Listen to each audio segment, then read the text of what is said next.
भारतीय इतिहास के पन्नों में एक नाम ऐसा है जिसने युद्ध के बाद शांति का मार्ग चुना, वो थे सम्राट अशोक। आज हम जानेंगे मौर्य वंश के उस महान शासक की कहानी जिसने धर्म और विजय की एक अनूठी गाथा लिखी। करीब 2300 साल पहले मौर्य साम्राज्य के महान सम्राट अशोक का उदय हुआ। वो बिंदुसार के पुत्र और चंद्रगुप्त मौर्य के पोते थे। उनका शासनकाल भारतीय उपमहाद्वीप के सबसे बड़े साम्राज्यों में से एक था, जिसकी भव्यता और समृद्धि की कल्पना करना भी मुश्किल है। युवावस्था में अशोक बेहद महत्वाकांक्षी और एक क्रूर योद्धा के रूप में जाने जाते थे, जिनकी एकमात्र चाहत अपने साम्राज्य का विस्तार करना था। लेकिन एक घटना ने उनके जीवन की दिशा हमेशा के लिए बदल दी।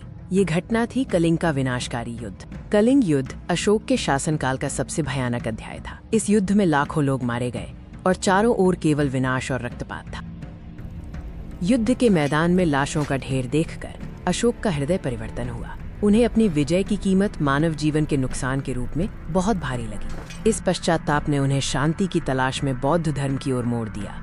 उन्होंने भेरी घोष युद्ध का डंका को धम्म घोष धर्म का घोष से बदल दिया।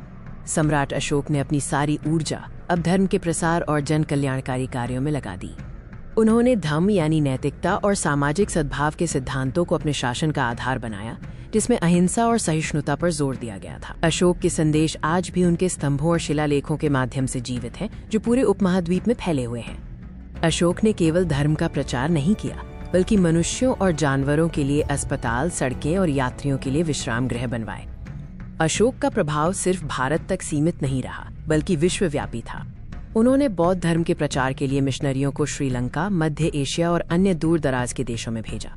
सारनाथ का सिंह स्तंभ, जिसे अशोक स्तंभ के नाम से जाना जाता है, आज भारत का राष्ट्रीय प्रतीक है, जो उनकी विरासत को दर्शाता है। इतिहास में अशोक को एक ऐसे शासक के रूप में याद किया जाता है जिसने युद्ध के बाद भी मानवता और नैतिक मूल्यों को सर्वोच्च रखा। सम्राट अशोक का जीवन हमें सिखाता है कि सच्ची विजय केवल तलवार से नहीं, बल्कि प्रेम और करुणा से हासिल की जा सकती है। उनका स्थायी संदेश आज भी प्रासंगिक है। शांति, सहिष्णुता और धम्म के मार्ग पर चलना ही सच्ची मानवता है। देखने के लिए धन्यवाद। सम्राट अशोक के विचारों को अपने जीवन में उतारें।